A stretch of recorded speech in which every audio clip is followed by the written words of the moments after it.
ने दिल्ली से इकट्ठा किया हुआ राजस्व, टैक्स का पैसा पूरे देश की एडवर्टाइजमेंट करने में खर्च किया, दूसरे राज्यों में जाके चुनाव लड़ने के लिए खर्च किया। पहला मुख्यमंत्री है भाई, पहला मुख्यमंत्री जो एक राज्य का मुख्यमंत्री है और प्रधानमंत्री बनने के लिए कूद कूद के यहाँ जाऊंगा वहां जाऊंगा यहाँ जाऊंगा, है ना। बहुत फर्क है सर, बहुत फर्क है आप में और हम में।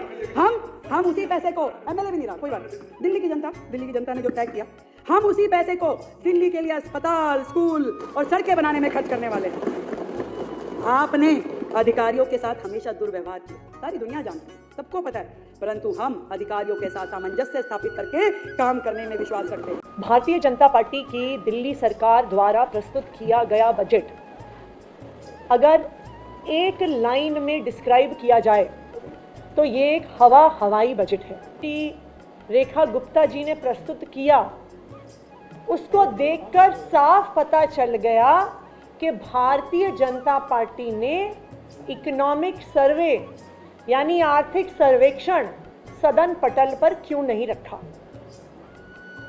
अगर इस 1 लाख करोड़ तक के बजट का कोई वास्तव में आधार होता, अगर सरकार के पास वास्तव में 1 लाख करोड़ रुपए का रेवेन्यू आ रहा होता तो इकोनॉमिक सर्वे सदन पटल पर होता, लेकिन नहीं रखा।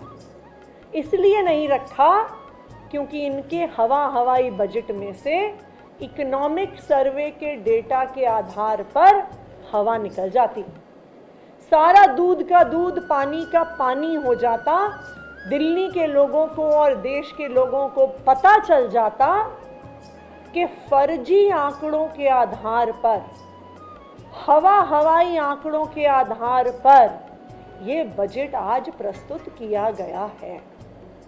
मैं भारतीय जनता पार्टी की सरकार को चैलेंज करती हूं कि इकोनॉमिक सर्वे को सदन पटल पर रखें